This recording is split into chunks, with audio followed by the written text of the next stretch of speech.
Tonight, rotting rubbish causes a stink in Deneden. Oh my God. The battle lines are drawn on the North Shore. It's unfair if you have an A grade. It's a shock. And officers get to the bottom of an illegal deal in South Oakland. How old did she say she was?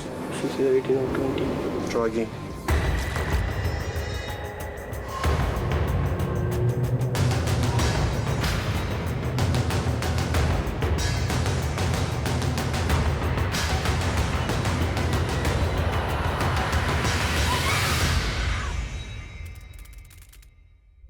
At Auckland's Northshore City Council, Fiona Emmes and her team deal to more than 130 calls each week. And with over 1,200 premises to police, it's a mammoth task for the environmental health team. This morning, Fiona is heading out to investigate a recent complaint from a member of the public. I'm just going to investigate a complaint I received about flies in a food premises. Surprisingly enough, health inspector's already been 2 weeks ago and mentioned the fly issue. So because we've received a complaint again, I'm going out there to check it out. A Northshore cafe currently has an A-grade rating. That's as good as it gets, so Fiona's expecting its food and hygiene standards to be immaculate. Hi there, how are you? I'm Fiona from Northshore City Council. You probably remember me, don't you? Okay, that's good. I'm just here to discuss a little issue. Yes. A customer rang up and had a concern about flies in the... Flies, yeah. So if I can come and have a look around and we'll just... Okay. There's quite a lot around. All right. As you can see, they just seem to be hanging around the ceilings and stuff around here. Flies are an endless problem for food establishments, potentially spreading nasty illnesses like dysentery and diarrhea. Just looking at it, you do have quite a lot of flies buzzing around, and there's also... We have a regular cleaning schedule. You have a regular cleaning schedule? And we just cleaned the last week or something now. And when was the last time you cleaned your fridge? Last month. Last month? No, clean the fridge. Clean the fridge, yeah. Every day I clean the fridge. You clean inside the shelving and stuff? No, it doesn't really look like you've cleaned it every day because there's a lot of build-up of stuff. The state of the kitchen is raising Fiona's level of concern. Evidence of uncleanliness keeps mounting. Do you have any sanitizer? Sanitizer, yes. Right. Yes, this one. That's detergent, that's okay, but do you have anything sort of like what you can spray on and wipe to wipe benches once you clean them? Yeah. Poor cleaning practices could mean horrible surprises for diners, with harmful bacteria spreading from dirty surfaces and ultimately ending up in mouths. This doesn't look like it's been cleaned out regularly. It looks like it's quite dirty. There's just some areas that show that there hasn't been a detailed clean for quite a while. And when there's a build-up like this, it could mean that, you know, there might be infestation, maybe rats, cockroaches. Yeah. And we haven't seen any cockroach. so you know that just because you don't see a cockroach doesn't mean that there's none, because cockroaches will come out at night. Yeah. While there's no sign of cockroaches today, the owners definitely need to do something to control the fly population. And then we normally use a spray like this to minimize the flies.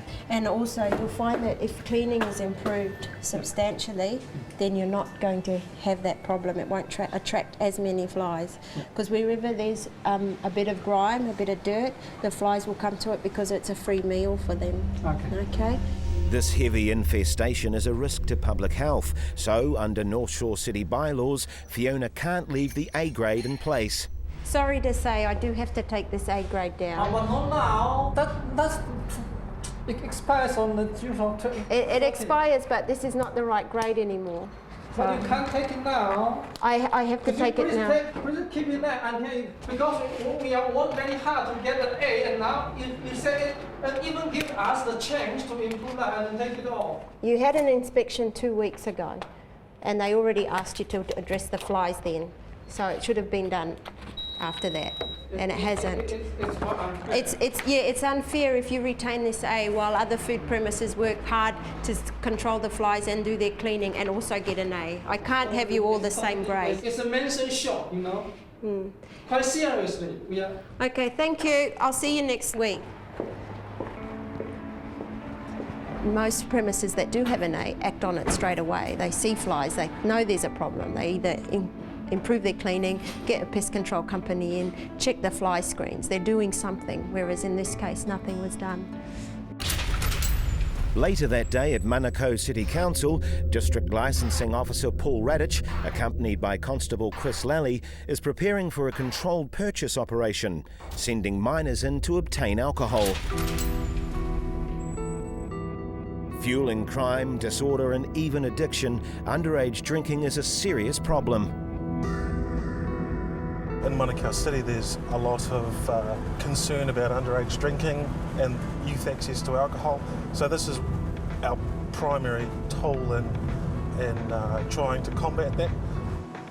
Intelligence received by the District Licence Authority and the police reveals some liquor outlets aren't playing by the book. Chris and Paul's operation covers 485 stores in this area, and tonight some of those operators are in for a big surprise. 5 o'clock on a Friday night, we're about to embark on a controlled purchase operation. This time we're using 2 girls. We're hitting Mangani tonight, so hopefully we'll make it through them all and there won't be any sales. So first up tonight, an important briefing for the girls. Go for stuff that you think everybody wants to drink, like your RTDs and your woodies and that sort of stuff, okay? So you can't lie or anything like that. If you ask what's your age, you have to actually tell them the truth. Don't get in an argument with them, just walk out, okay? The girls' safety is top priority, and the first few visits go off without a hitch. Just asked us for ID and then we were like, nah, sorry, we don't have any, and then that was it. We just walked out. Yeah. Cool. A no sale is the ideal result, but Paul knows from experience that sometimes a no sale happens because a store has been alerted. His team have to be careful not to be spotted. Seeing what this guy's up to, because he's got his cell phone out and he's doing all sorts of stuff out there. We've either just been sprung and he's sending a text out to say we're out and about doing a CPR, or he's trying to figure out where the girls have gone. So, hoping the other stores haven't been warned of their operation, the team carry on. just in the middle, there's 2 roller doors that are shut. The bottle store's right next door to it. Okay. Okay? Yeah.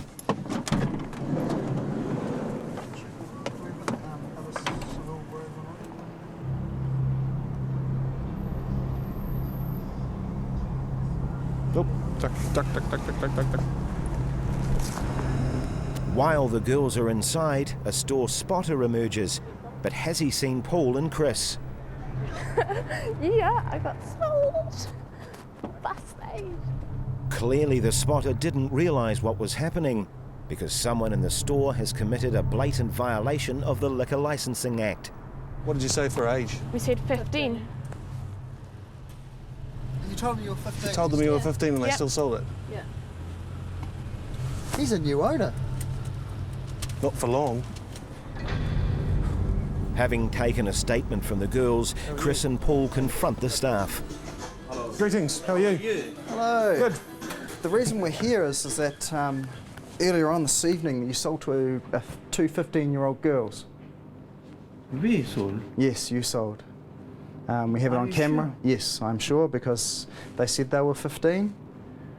We And- always check the ID and we even take Yep. care as well. Written his Yep. ID is here. Yep. Well, they walked in here and they came out with the alcohol, and they're 15 years old, 2 girls. While the owner is adamant he didn't make the sale, Paul notices his assistant looking increasingly agitated. Have you seen a young girl, blonde girl, wearing a white jacket come in the store tonight? Oh, no, Have you got the CCTV you have? Yeah, Yep. I can check and... suggest you rewind it back now and have a look while we're standing Really here. sorry about that. If he give one next time, I never give... Rewind it back now while we're having a look, while we're standing here. What time you think, sir? It was approximately 6:40. 6:40. Excuse me? There they are, there, right there. This? Those two girls right there. There you are making the sale. Is that not you? Yeah, And you had a conversation with them, didn't you? About how old they were. When you said to her, how old are you, what did she say? She said 18 or 20. Try again. In South Oakland, District Licensing Officer Paul Radic and Constable Chris Lally have exposed an illegal alcohol sale to minors. But getting anyone to own up is proving difficult. There you are making the sale. Is that not you? yeah. How old did she say she was? She said 18 or 20. Try again. Paul is determined to establish the truth. I just want to be clear about this. You're adamant that those two girls told you that they were 18 or 20. Yeah. Which one was 20? She said 18 or 20. She said she was 18 or 20? Yeah. She didn't tell you which one it was? With the story not adding up, Paul is losing patience. It's a very simple question. Yeah. How old did she say she was? She don't say. Only she was. But she bought the alcohol. Has he had any training? Has he had any training in the sale of liquor? She bought it together. She bought the alcohol. She together. Right, so she said she was 18 or 20. Yeah. So he's done himself secure. And that's the story that you want to stick with. I suggest you have a chat to him, because if he keeps up with that story, we're going down a path that you won't like. Okay? Tell to them truly what happened that time, because they know about all the arrange everything in their what they say you. If you do the mistake, then tell to clear. How old did she tell you she was? Truth this time. Tell the truth. 15. She told you she was 15? And you went ahead and did the sale anyway? No, don't look at him, look at me. She told you she was 15 and you sold to her anyway? Yes or no? Yes or no? Yeah. Right. Okay. Why you sold them? I told you, never give to any underage without check ID. I always told you. He may have told his staff member not to sell to underage customers, but it still happened. So ultimately, the owner is responsible. It's your licence, and you're on a temporary authority, and you've got an employee in there who deliberately sold to a 15-year-old girl. The owner may think he has a case to argue, but this has been one of the most deliberate cases of flouting the rules that Chris and Paul have come across. The operators will always tell us that it's their first time offence. They always ask for ID. This is just the one time that they've slipped up and we've caught them out, and they've never sold liquor to a minor before and they never will again. And you kind of get tired of hearing that excuse after a while, because they all say it, they all do it, we all know that they do it, and we know the first time that they slip up is not, and we catch them, is not the first time they've done it, it's just the first time that they've been caught.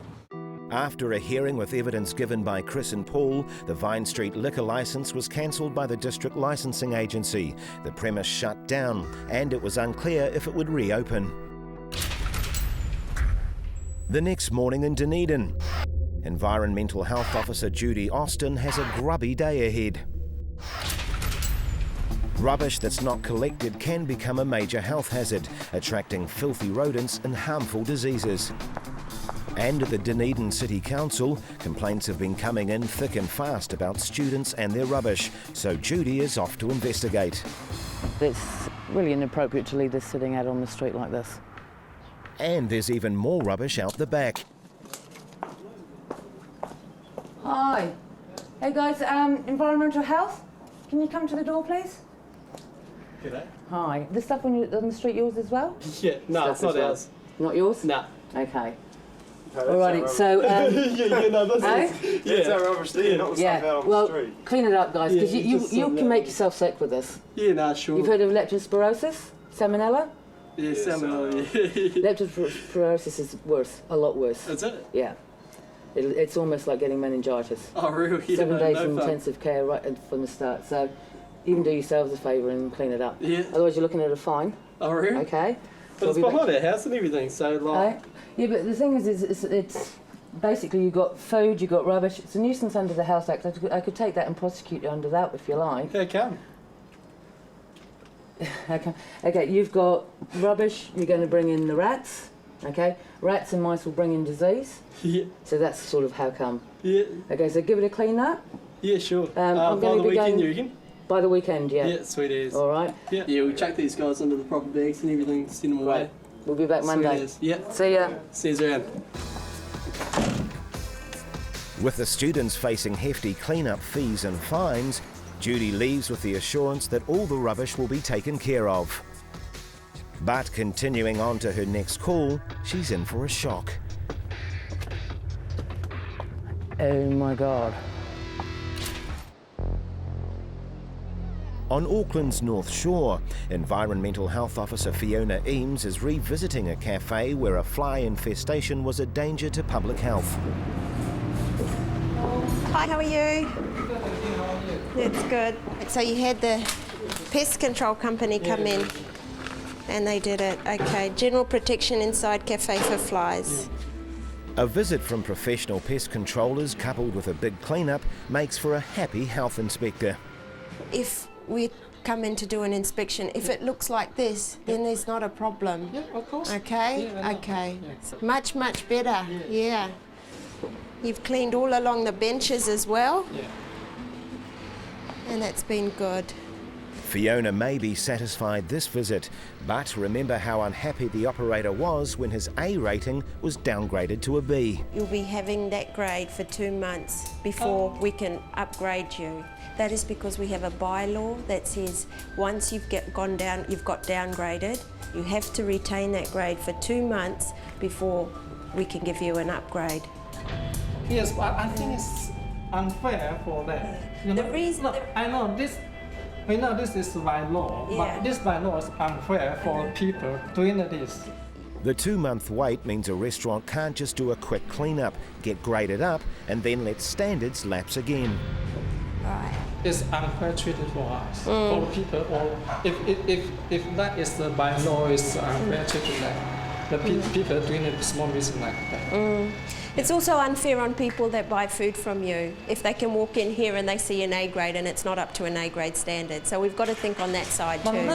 And it's also unfair if other food premises are doing all they can to treat flies, to keep the place clean, and they get an A grade and you get an A grade as well. That's not fair. That's unfair. For example, Fiona.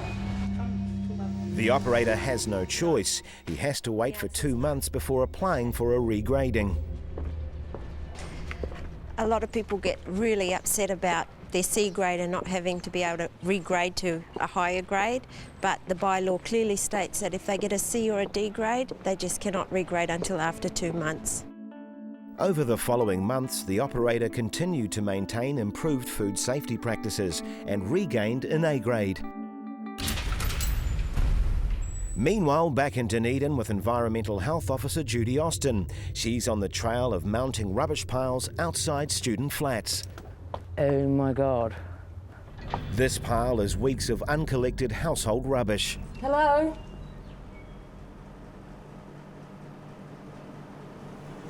There doesn't appear to be anyone home, but there's been no attempt to manage their rubbish whatsoever.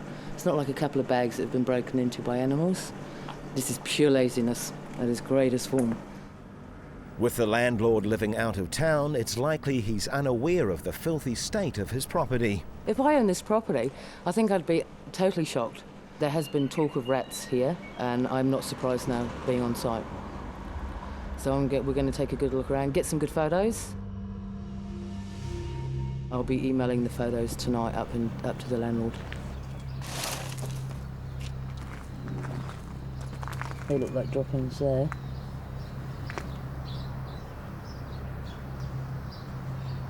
Okay. You see how you got the little bites in that bag? So we've definitely got a rodent problem going on here because of this. You don't ever want to touch anything that you suspect have got rodents been through. You can smell the urine. There's a very particular smell with rodents, so you know they've been there. But they carry some really nasty diseases. Salmonella is one of them. Leptospirosis is another one. And as you can smell it, you know that they've definitely been there. This is going to be a notice under the Health Act. In extreme cases like this, where there's a serious danger to public health, the council can insist on immediate action. Under the Health Act, when you get a Section 29, you can use Section 34, which is abate without notice, which means you can go, it's got to stop right now, got to clean it up right now, and if they fail to do so, we can come in and clean that, but Section 34 allows us to recover our costs. So they would be paying for the clean-up, the removal, and my time. Sounds like it could be an expensive exercise. With the offending occupants not home, all Judy can do for now is notify of her visit. But we returned a few days later to see what the students have to say for themselves. There was a Deneden City Council card on our doorstep the other day, and then yesterday they just appeared. So we can only assume they're dropping subtle hints to make us clean up. They're kind of like, some of it's just stuff that you can't, like, we can't really chuck out that kind of stuff in the rubbish. So we just leave it. And once it gets worse, you just start curing this. These guys won't be laughing when the fines and the bill for the cleanup arrive in the mail. They need to act now.